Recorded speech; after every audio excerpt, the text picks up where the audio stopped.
Thank you, everyone, for having me.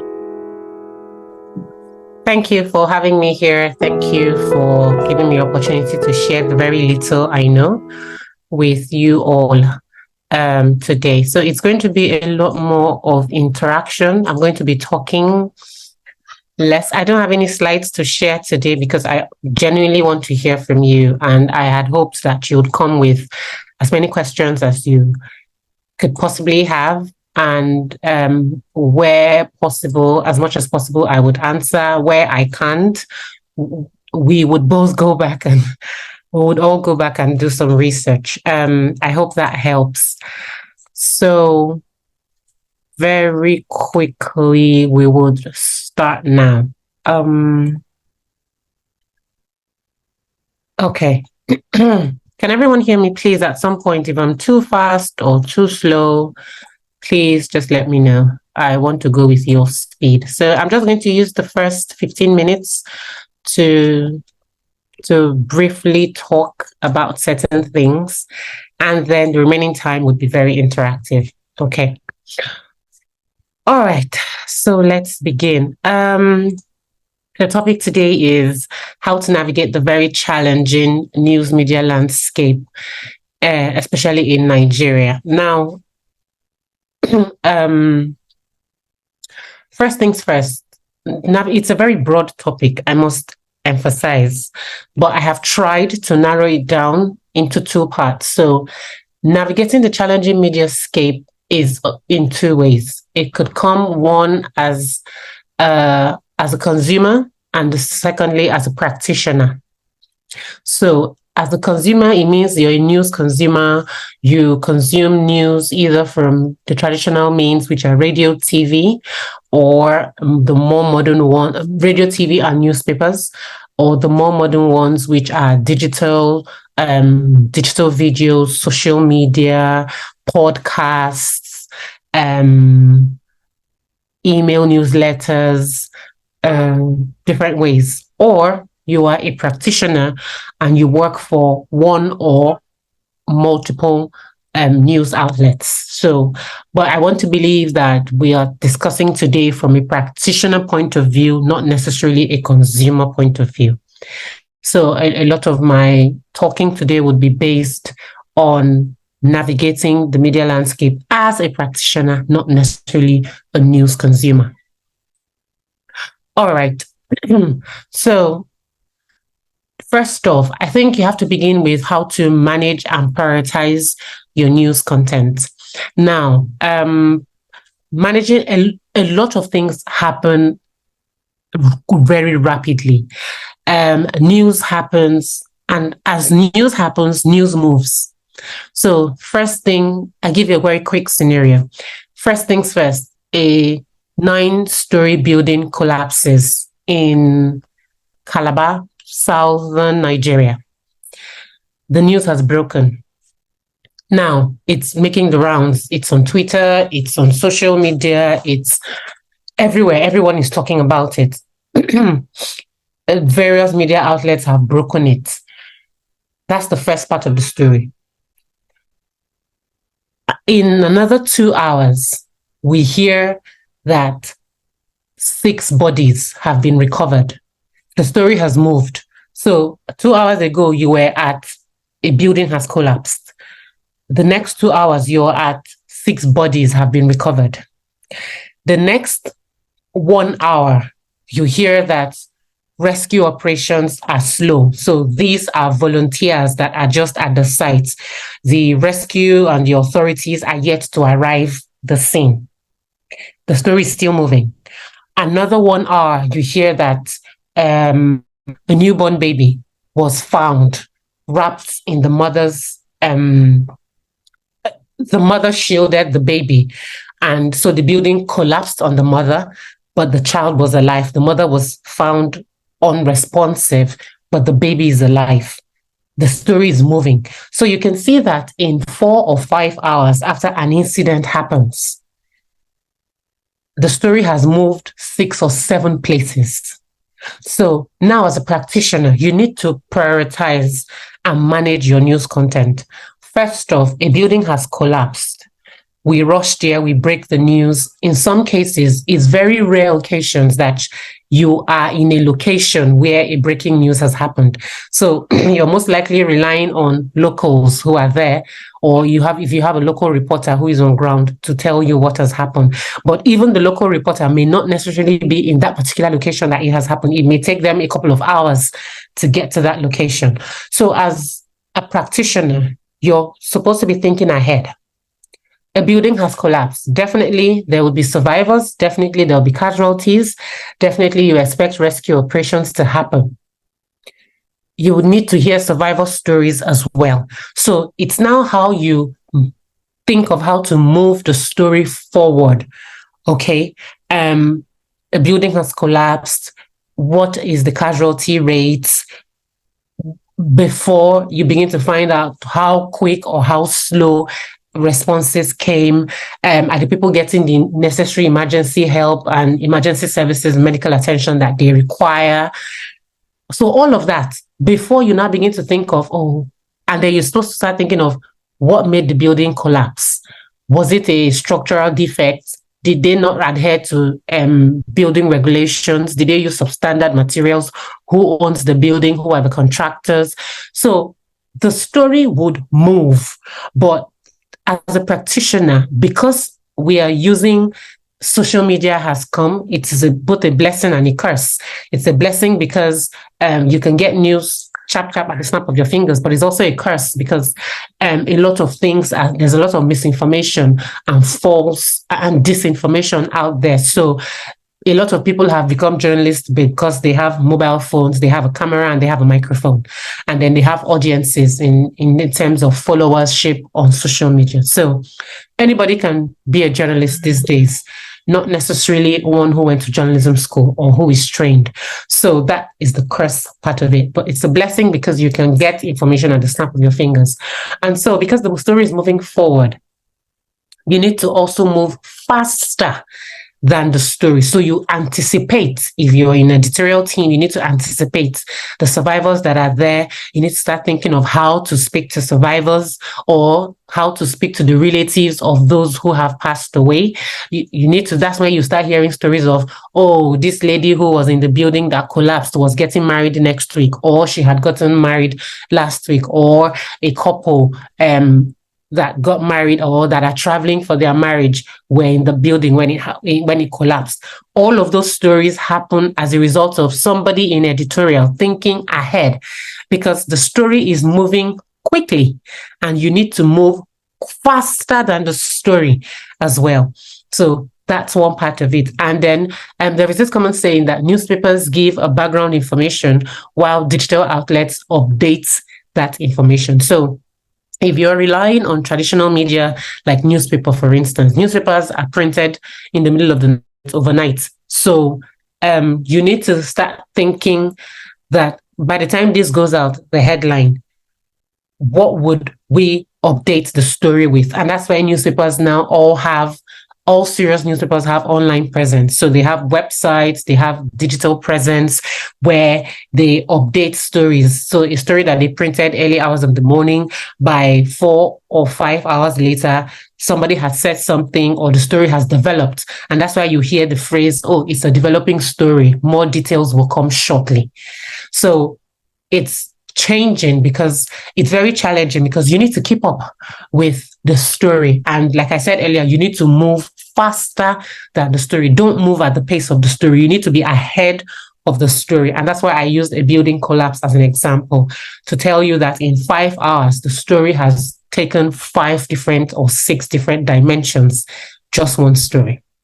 Please, if I'm moving too fast, kindly draw me back, unmute yourselves, ask questions where you need clarification, and I'll clarify. So another thing to point out is social media. Like I said earlier, social media is both a blessing and a curse. It's a blessing because that's where you can get lots of news content from. That's where you can monitor events. That's where you can know what people are talking about, what interests the public or the audience. We do know currently that there is the biggest story on social media is the Nigerian young artist Mohbad, who passed away. I think it's 2 weeks now or last week. No, 2 weeks now. I think it's 2 weeks now. And then, all the controversies that have ensued after his passing. Where did you get that news from? It started trending on social media. How have news houses managed to keep up? Everybody's monitoring the events. Like I said, everybody's now a journalist. So 3/4 of the people who have spoken about Mohbad's case have all been people who have their phones, maybe a ring light in their houses. Everybody turns on their cameras and they start talking. All the people that have spoken, except the government authorities like the police or the Lagos state governor or all of those people, every other person that has had a voice or something to say about Mohbad's passing has used their phone. Some of them in their cars, some of them in their homes. So that's what I tell you, that social media is both a blessing and a curse.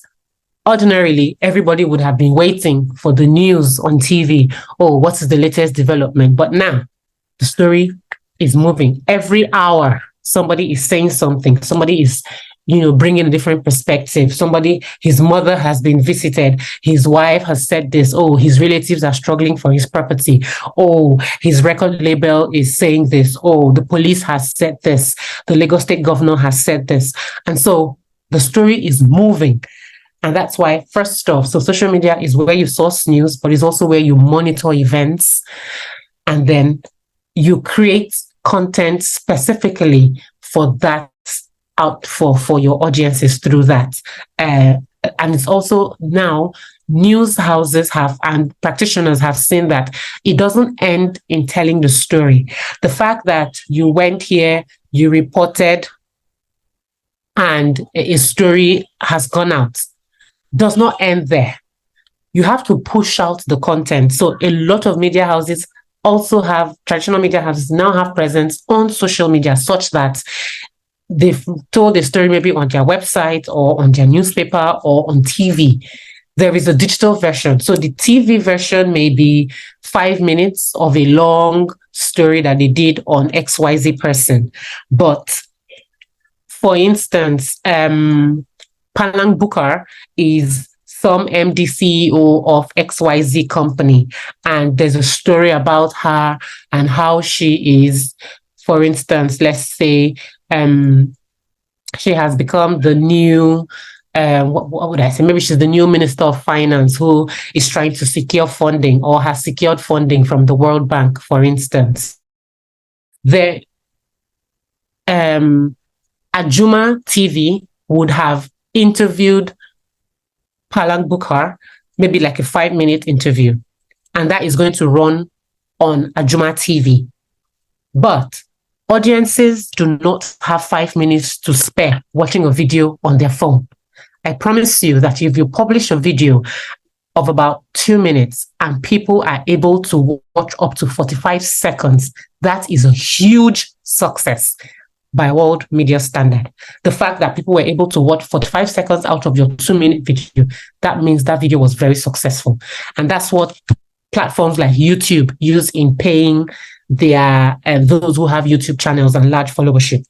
That you upload a video that is up to let's say 20 minutes or 30 minutes, and that people are able to watch it. I think your money, where you start earning on YouTube, I think it starts at about 45 seconds or 40 seconds. If people are able 40 seconds of your video, then it counts as a money earner for you on YouTube. And that's because they know that audiences these days do not have time. They do not have the patience to watch because there's so much being thrown at them at the same time. So there's competition for audience attention. And so a lot of media houses would now say, okay, that Palang Bukar's 5-minute interview, we're going to cut a 1 minute 30 digital version for digital audiences. So let's assume the 5-minute talked about how Palang went to the World Bank, how she got this funding, what the funding is going to be used for, agriculture, maybe infrastructure, road construction, whatever is going to be used for. People on social media, young audiences, probably between the age of 15 and 40 or 45, that's not their business. The fact that Palang went to the World Bank to get $800 million, how does it affect me?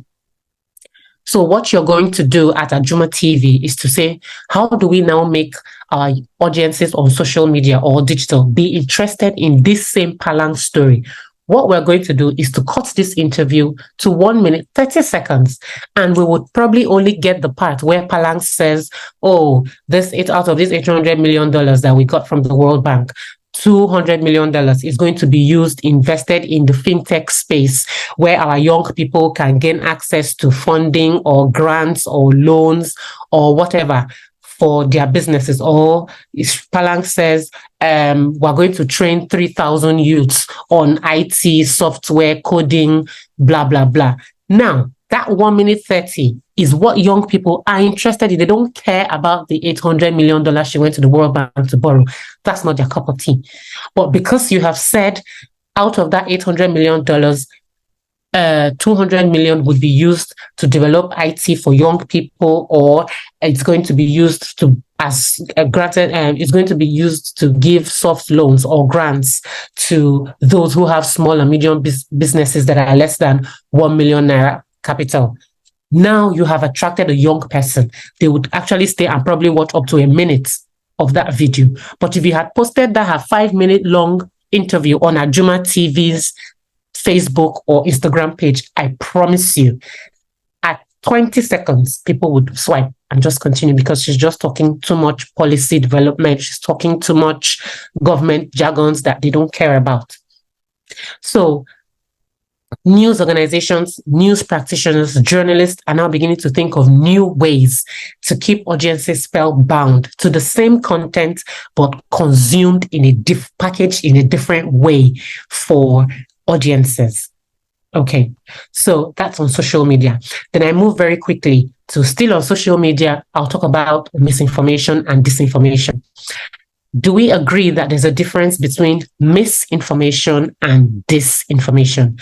At this point, I would need people to unmute, either agree or disagree.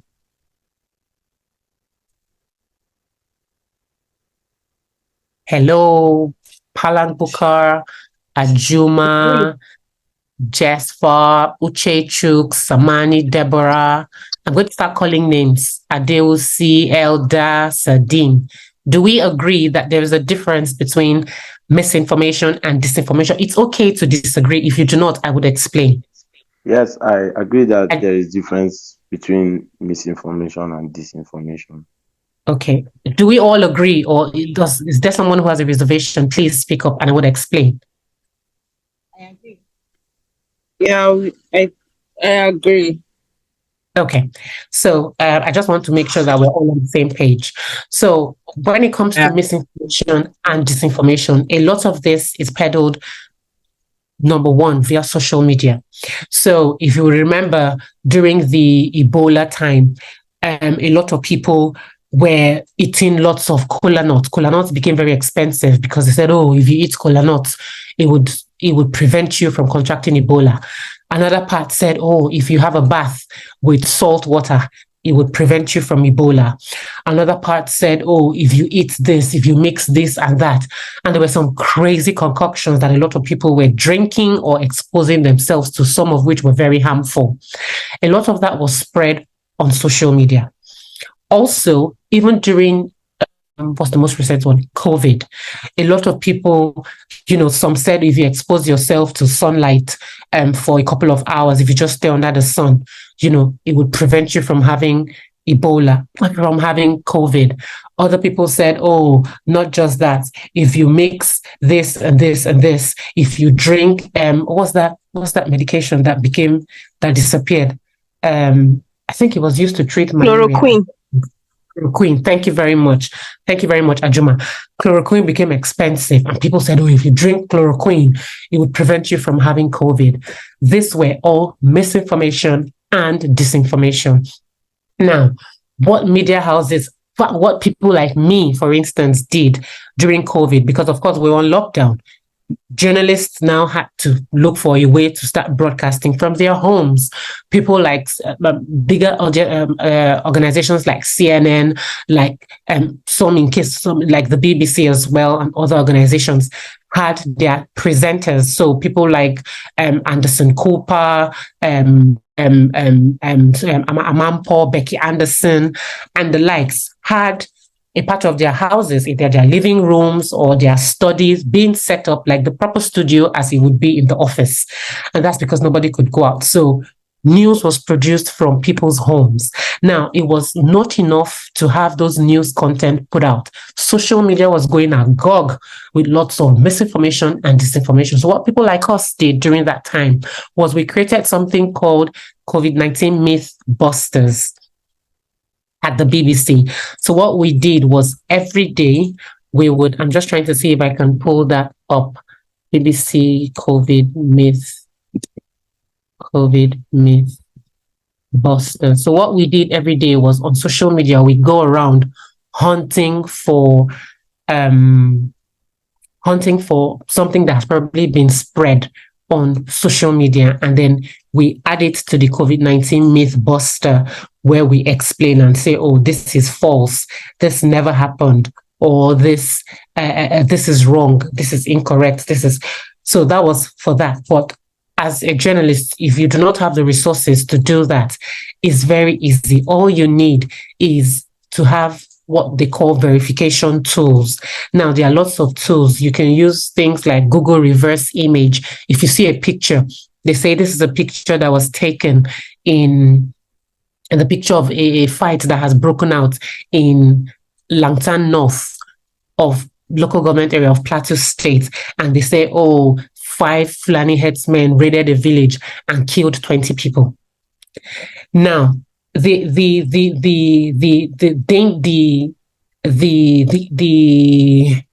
temptation is to quickly break the news. Oh, 20 people have been killed by Fulani headsmen in Langtan South local government or Langtan North local government area of Plateau State.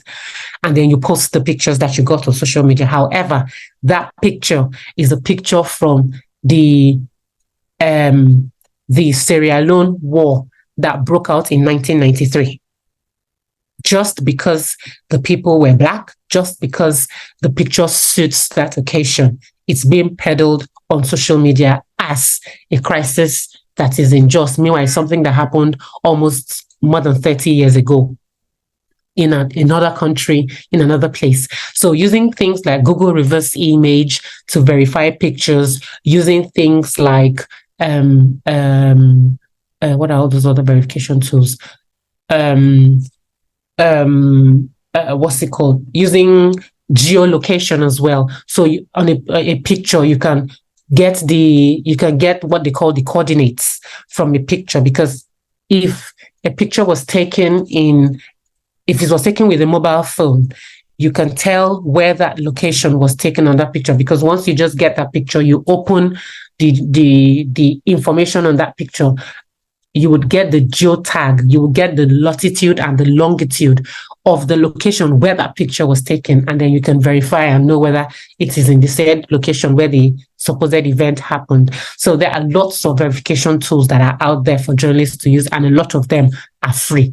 Some are paid for, but a lot of them are free as well. So getting acquainted with these tools would also help you, survive the very challenging and dynamic newsrooms that we find ourselves in these days. Okay. Very quickly, I would move to post-COVID. Now, newsrooms have seen huge changes post-COVID. Journalists have been multitasking. COVID really proved to newsrooms that journalists can do a lot more. Now, especially in cities like Lagos, organizations are shrinking their physical space, meaning if an organization used to rent an entire floor in a building, let's say in a 12-story building, they probably now shrunk their operations to maybe half of that floor or even a quarter, because they found out that people don't need to come into work every day, especially if you're in a challenging city like Lagos, where some people spend up to 3-4 hours going to work. spend another 3-4 hours coming back home. So they have found COVID has proven to everyone that you do not need to physically be in a space to function. Some people can work from home. And so some organizations have started what they call hybrid. So if there are 5 days in a working week, you can be in your office for 2 days and work from home for 3 days out of the 5 days of the week. That's the hybrid style, while others are strictly on a work from home basis remotely. So COVID showed that it was possible. Now, post-COVID, journalists have been found to do multiple things. Before, a reporter would just be a reporter. My work is to go out to the field, gather information, interview people, come back, I push it down to the editor. The editor would edit what they want to edit, or I push it down to the producer. The producer would stream it down and say, okay, send it to the video technical editor who would cut it, join it together, and then publish it. But now, a reporter is doubling as a producer, doubling as a first cut editor, doubling as a podcaster, doubling as a photographer. So you're the one that went for the event. You would take pictures, you would get the contacts, which is the work of a producer, get the contacts of people that you're going to interview. You do what is called a recce, meaning you go ahead and let's say you want to interview people in the airport or in a location. I don't know what location comes to mind now, somewhere in Zamfara State. You will go there today. The interview is tomorrow, but you go there today. You survey the place. You look at the people. You have an interaction with them. And then in your head, you're like, okay, we can't film here. This is where we will film. So it's a recce. You have gone ahead to go and survey the place and know where you film and where you do your interview and all of that. So those are all work of mostly producers. And then the reporter is doing that, taking pictures, editing at least the first cut before the VT editor would now, that's video technical editor, would now edit it properly till the final product. So journalists are now multitasking. Now, what does that tell you? That first off, if you had a 20-man team member in XYZ Media House, in some cases, they've been cut down to 12 or 14 or 10. And this is because journalists have now been forced to gain extra skills that are not necessarily their onions or their very strong points. What does that mean? A reporter is now learning photography. A reporter is now learning how to use social media to push content. A reporter is now learning how to do podcasts. A reporter is now learning how to edit. A reporter is now learning how to produce as well. So it's not enough to say, oh, I'm a reporter. I do, this is what I do. This is the only thing I know how to do. Now we are seeing sports reporters reporting on coups that are happening in Niger. We are seeing business reporters talking about a change in a government in XYZ place. We are seeing political reporters attending climate change summits. So you can see that it's not enough to say, oh, I am an environmental reporter. I only report on things that concern climate change, flooding, environmental hazards, all of that. When a story breaks about a building that has collapsed and you are the only one on ground, you're the one that's going to go and tell that story. So journalists are now knowing that for you to remain relevant in today's very changing world, you need to up your game, your skill set. You must not know how to do everything perfectly, but you must have an idea of how to do some things. Out of the many things, you must have an idea on how to do some things, else you lose relevance. And when you lose relevance, you lose jobs. So getting extra skills, whether it is data gathering, data analysis, photography, editing, infographics, design, software development, coding, whatever the skill set is that is required in a newsroom. Reporters, journalists are going outside their comfort zone to gain these extra skills because that is what the market is demanding now. Most people, where you see a job vacancy, they say, oh, the job role says we're looking for a reporter that will cover Lagos. When you now see the job description, they will now say the person must have ability to report, to produce, to do this, to do that, to do that, to do that, to do that. And when you check the list of 5 skills that they've said the person should have, you now find out that I only have 2. And that's because a lot of people are very comfortable in that, oh, this is just what I do. This is what I know how to do. I don't know how to do anything else. The newsrooms have gone beyond that. And so journalists must also change because it is very dynamic. It's changing rapidly. If you don't move with the time will leave you behind. Very quickly, I'll go to content creation.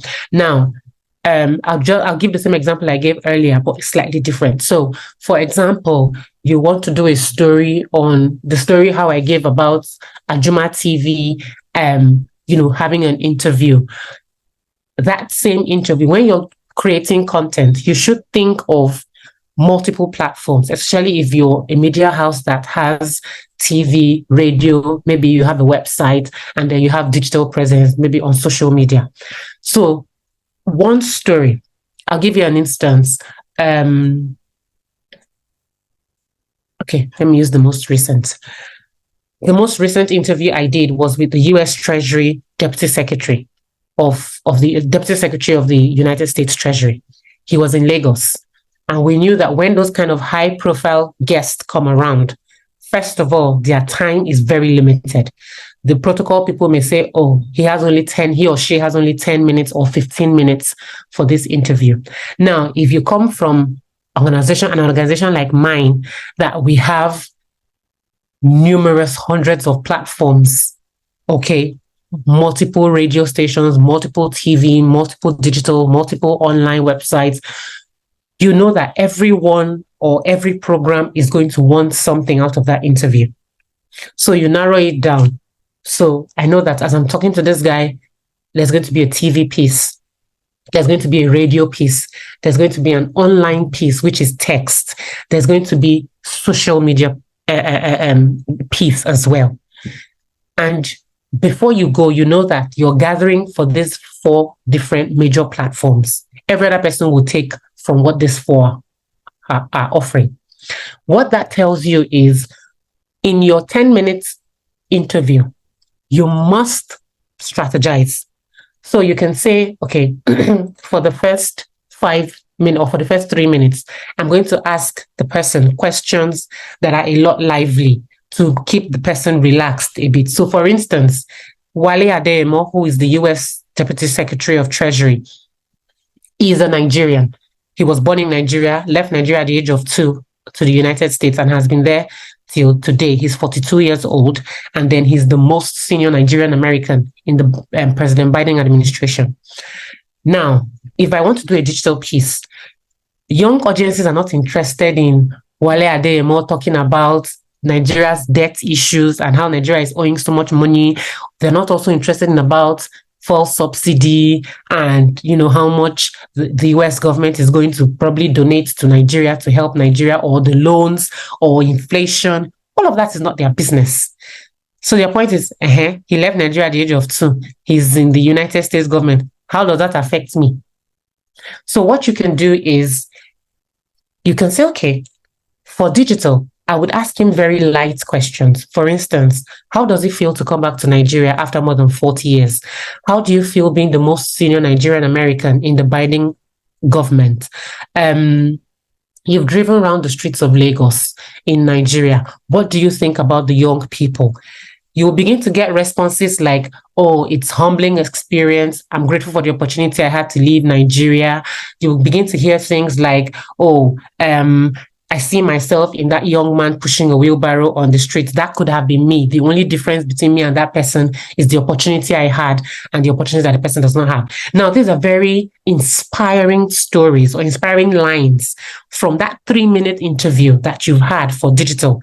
And you know that this is what you're going to use on your social media to attract young audiences to watch that interview. So on your social media, you can say, oh, this is a 1 minute 30 interview we had with Wale Adeyemo, who is the XYZ. To watch the full 7-minute TV interview, click here. It will now take you to maybe your website where you uploaded the full 7 minute or 10 minute interview or whatever the duration is. So you see that you have used this very small segment to attract audiences, a larger part of the audiences to your website where your biggest story is, whether you wrote it for text or you wrote it for this or you wrote it for that. Same thing with radio. So when you do that first 3 minute interview, remember you were given only 10 or 15 minutes to have an interview with him because of his busy schedule. So you've used the first 3 minutes to ask him, how do you feel coming back? What do you think about Nigeria? Blah, blah, blah, blah, blah, blah. He would answer these questions and become a little more comfortable with you. So you've used these ones to wet the ground before you start throwing him the big questions about Nigeria's debt crisis, about inflation, about how expensive the dollar is against the naira, and all of those very technical and more economic specific questions. Okay, but you have gotten this one to keep him comfortable, to relax and get him into the mood of the interview.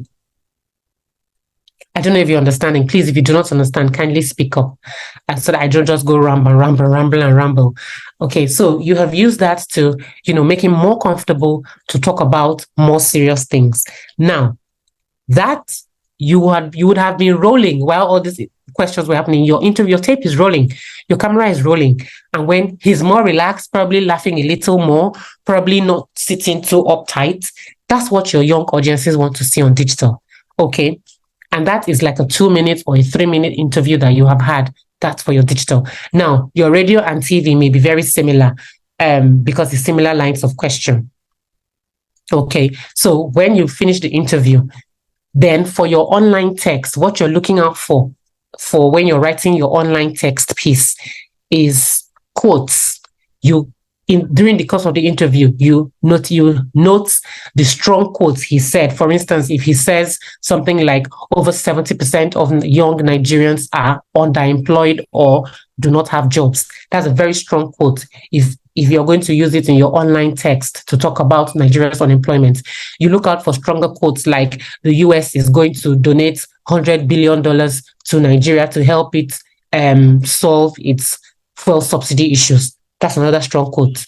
You hear something like the US is committed to promoting small and medium enterprises in Nigeria. As such, it's going to establish the first business school, the first US Africa business school in Lagos. That's another strong quote. So you're looking out for things that you're going to put in your text piece that will not be in your digital piece and may not be in your TV piece. So remember, it is one story, it is one interview, but because you know that you're producing for 4 different platforms, radio, TV, digital, and then text, your lines of question are to suit these 4 media. So it means that the person who watched the TV piece or who watched the digital piece would see something totally different from the person who listened to him on radio, would see something totally different from what they read on your online newspaper or online blog or online article or whatever the case may be. But if you do not have this at the back of your mind, that it's a phrase called, it's not an English word, but it's called multi-platformability. So meaning for multiple platforms, one story must be easily adapted into several platforms, podcasts, radio, TV, whatever. Okay. And it's just one story. So you've seen that it's one story you have told, but it has run on several platforms. 20, 30, 40 years ago, this was not the case, because when you go for an interview, you just go and do for TV and do your radio and you come back, or for online newspaper, you go and write and record, you go with a voice recorder, the person will talk, you come back to your newsroom and write and publish. But now it's different. You have to file and gather for these different platforms. That way your content is pushed out faster, different audiences, because you have young people, you have women, you have different people who consume your materials in different ways. People are in the train, or in the bus, they are pressing their phone while they're in traffic, and then they see the 1 minute 30 digital interview. They will not have time to go and watch the 7-minute interview that you had for TV. If you post the 7-minute interview TV piece on digital, nobody's going to watch it. except it is a very captivating story that they cannot just help but watch. But it is very it's very unlikely that audiences will watch 7 minutes of a full interview or story or whatever documentary on digital. They would most likely look out for something shorter, 2 minutes, 2 minutes, 30 max. And if they watch up to 45 seconds, you have done great. I'll move very quickly to the last one. Takeaways. Now, I want you to take away these 4 things that I'm going to mention. This is because there's a lot of competition among media houses. There's a lot of struggle for relevance. Of course, there is citizen journalism, people who use their phones and think they are now journalists because they have access to phones and then they have data. There's a lot of misinformation out there. But as a media house or as a practitioner, first off, you need to have your own personal integrity before even the media house you work for. It's possible that you're a person of integrity, you have high standards, but unfortunately, you find yourself in a working newsroom that is a little biased when it comes to certain subject matters. It's also possible that your newsroom is very upright. They are very strict when it comes to editorial guidelines. But you as a person, your integrity is questionable. So it has to start from you. Truth. It's very difficult in this day and age. Telling the truth, not painting it to sound a certain way. You say 7 people have died in XYZ car crash. What you saw was 1, 2, 3, 4, 5, 6, 7 dead bodies. But your other competitor, the other media house, says 14 dead bodies found in XYZ. And you're asking yourself, but I was there. It's only 7 bodies that we found. Now, the danger is people will say, oh, you're trying to downplay the news. Those people are more accurate because their numbers, they said their numbers were 14.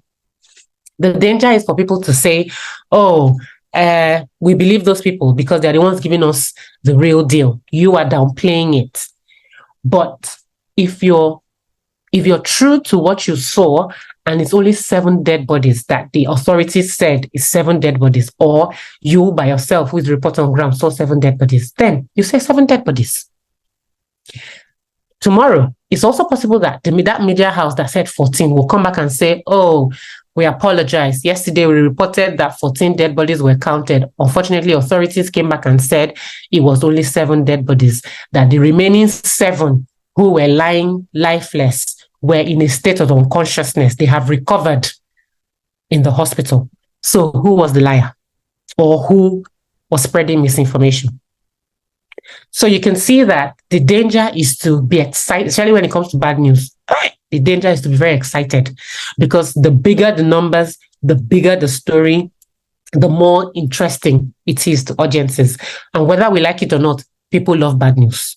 Bad news is what will sell. People are not interested in the very good things. If it's not inspiring, then people are, if it's not a normal grass to grace, oh, this guy was very poor and now he's the multi-millionaire doing great things in his community. If it's not that kind of story, people are not interested. Everybody just waiting for the bad news. Oh, how many people died?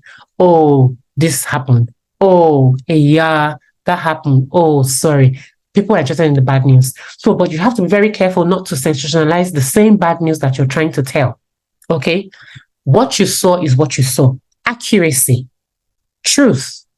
Accuracy. Authorities said 7 people died. 7 people died. That's it. Except you were there. Your camera counted 1, 2, 3, 4, 5, 6, 7, 8. Then you will now say, authorities have said 7 died, but our reporters on ground say 8 people died. So you have brought you're not saying the government is lying. You have brought what authorities have said. You have also brought what your audience has said. Let the audience be the judge. And avoid, yes, this is something I've just remembered. Avoid trying to be the one to bring the solution. Your job is to tell stories. You're not to say who is wrong or who is right. That's not your job.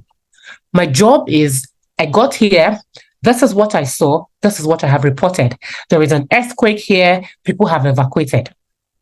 Or there's an earthquake here. People have been left stranded. The government did not evacuate them. Let the audience now say, why didn't the government evacuate them? The government is bad, or the government is because they are poor people. The government does not care about them. It is not your job to say they are poor people. It is not your job to say government ignored them. Your own is, I got here, there is an earthquake, the government did not evacuate these people when it was meant to evacuate them. Let the audience be the judge as to whether the government is good or the government is bad. It is not your job. Okay, so avoid trying to bring the solution or to look like the good guy in the storytelling. Your job is to tell stories. Tell the stories based on facts and be truthful, be very accurate. The third thing is fairness. That's why I said, the government said 7 people. You have said 8 people because that's what you saw. You are fair. You have not accused the government of downplaying the thing. Neither have you said they are lying. But you're saying, this is what I saw on ground. But however, your report says it's 7. 7, that's it. Fairness also means hearing from 2 sides to balance. This person says, the community says, we have been suffering. Our road is bad for 12 years. The government has not paid attention to us. The government doesn't want to construct our roads. The government is ignoring us. What? You have heard from the community. You must speak to the government. The people have said you have neglected them for 12 years. Why have you neglected them for 12 years? Before you air that story, the government must have what we call in the BBC a right of reply. That's fairness. Else, your story is one-sided. It's also possible that a private or maybe a government and private partnership had agreed that road will be constructed, but the people said no. If it's not Ajuma and Sons Nigeria Limited that will construct the road, we don't want. Okay, and that's because the government has said, well, these are the people who are awarding the contract to. We're awarding it to Edward and Sons Limited, who are Germans. And the community says a lie. Our son, Ajuma, he has construction company, so it must come from Ajuma and Sons Nigeria Limited. That may be the reason why that road has not been constructed for 12 years. Not necessarily because the government ignored them. So you must be very careful. Fairness. The people have said this. Okay, wait, let me go and hear from the government. Government, why haven't you done their road? Let the government now say whether it's true or false is not, remember, it's not your role. Your role is to report as it is. So you place what the people have said, you place what the government has said. Let the public judge. Okay, let it now raise dust for more conversation. It's now possible that you will hear that, 5 years ago, a contract was awarded, the contractor ate the money, or no, the community refused, or the community fought the people that came to construct the road and they ran away, or this or that. But the point is, you have raised the 2 parts of the argument for the public to debate. So it's not every time that your story or that your report is providing a solution. Sometimes it's just bringing awareness to a story. You just drop it there and leave it there and stand back and watch as events unfold. So that's fairness. And then lastly is objectivity. You're not he used to be a senior editor at the BBC. His name is Larry Madowo. He's the CNN Africa international correspondent in Africa. He's based in Nairobi. Larry Madowo always says something. He says, my job is not to tell positive stories. My job is to tell stories. Whether it's positive, whether it's negative, whether you agree with it or you disagree with it, it's not my job. My job is to tell the story. So all those people that say, they always paint Africa in a bad light. They're always only talking about Africa war, Africa disease, Africa this, Africa that. Where you should have a problem with that is if those are the only stories they are telling, then you should have a problem with it because you know that, okay, there's propaganda to show Africa in a certain light. But if they also tell stories about our Afrobeat musicians, our food, our cuisine, if they also talk about our travel and tourism experiences on the continent, if they also talk about our mineral deposits, then you know that, okay, they are balanced. But are these wars and diseases and all the things happening on the continent? Yes. are these tourism, beautiful places and innovative young people coming out from the continent as well? Yes. So they're objective. Your job is to tell stories, not necessarily you're not on the side of the people, neither are you on the side of the government. You are just an entity that has access to these people and you have access to these other people. So you get information from here, you get information from here, and you push out objectively, fairly, accurately, and truthfully. And lastly, it is better to be late in telling a story than to apologize later for a wrong story that you told. It's best you're not the one that broke the news. Don't be in a hurry to break the news. 40 people have died. Oh, this building has collapsed. Oh, there's been an accident here. Quickly, breaking news, push it out. You push it out, you push out the wrong thing because you did not get your facts right. And then you now have to go and apologize and retrieve that story. Whereas you took your time, you verified from all the sources you need to verify from before you now said, oh, this is what has happened. And then you tell the story from a different perspective, away from even the people that broke the story. Don't worry, let some people who are very excited about breaking stories break the story. But yours, people always come for you for probably the analysis. So be known for something, have a niche for yourself. If there are people who like to break news because they have the resources to break the news or because it's in their habits to break news even though it's false, let them be. But let people come to you to say, oh, okay, CNN broke the news. I'll go to BBC for the analysis. And then the BBC will now tell you, oh, yes, that building that collapsed, the contractor was given a contract 12 years ago and he used substandard materials, or the government had marked X on the building that they should not continue, but somebody went and bribed somebody in the public building office to allow them build and they went ahead. So the story behind the story, basically, that's what I'm saying. So if you're the type that they will come to you to get the story behind the story, perfect. If you're the type that they will come to you for breaking news because you're accurate, perfect. But have a niche for yourself. But the moral of the story is, it is better to be late in telling the story than to tell a wrong story or than to apologize. So that's the end of my rant. Thank you very much for listening. Please throw your questions at me. I will try to answer as many as I can. The ones I can't, I promise to go and do research and come back to you. Thank you. It was a very beautiful session with you, Nkechi. Thank you. Thank you for listening. Yeah. I know I talk too much, but manage me. I don't think so. So please, any questions from anyone? You can type it in the chat if you're too shy to speak up. Anyone? Questions? I'm sorry, Ajuma, I've used your name quite a lot during today's session. It's just because you're the first name I see on the list. Nothing personal, I promise. Questions, Ajuma? Questions, Deborah, Palang, Serdim, Uche Chuks, Samani, Adewusi, Precious. Doesn't mean you understood everything I said. Yes, Okay, ma'am, hello. you understood.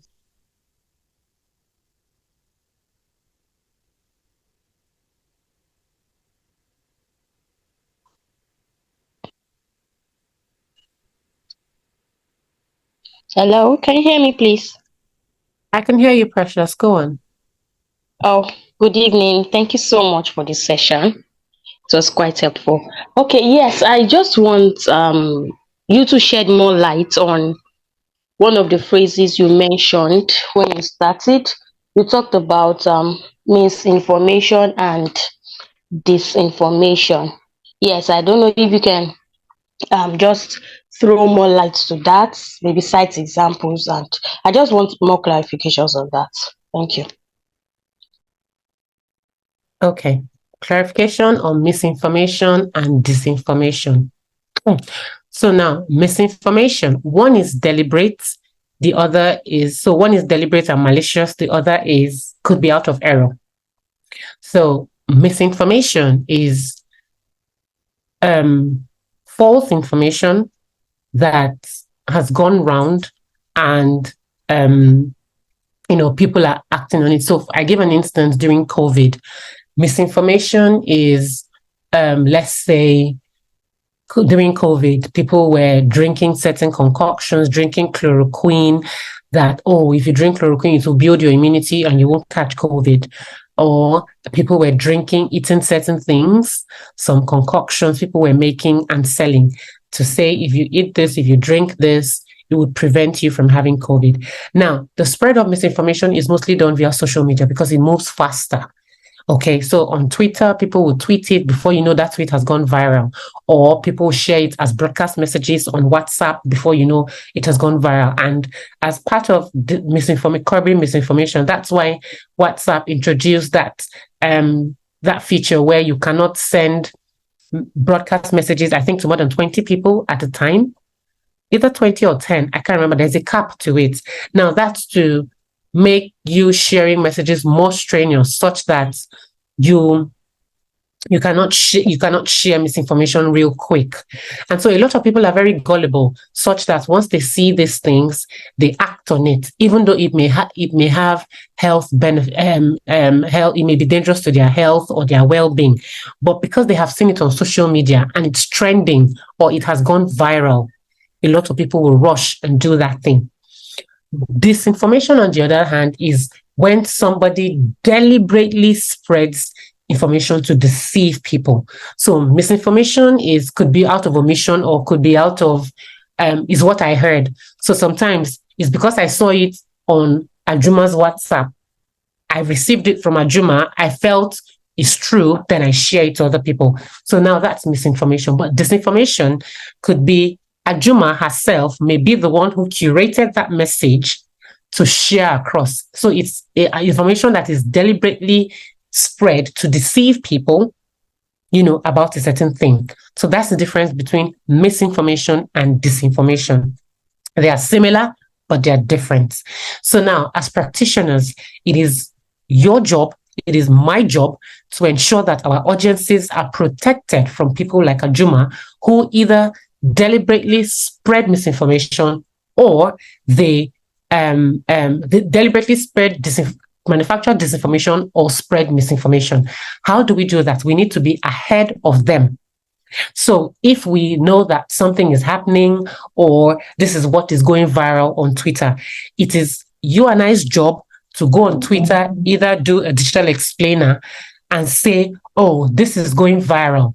People are saying that if you drink salt water, you would not have Lassa fever, for instance. However, drinking excess salt water would cause XYZ to your liver. And then you can now bring in a medical doctor or a medical practitioner to come and explain the dangers of drinking salt water. So now, as your job, you have you are doing what is called public service journalism. Public service journalism means you're pushing out an information that is capable of saving the lives or well-being or general health of your audiences. Okay, as a result of something that you saw either on social media or trending on whatever, or you saw it on TV or radio, you heard it on radio or whatever.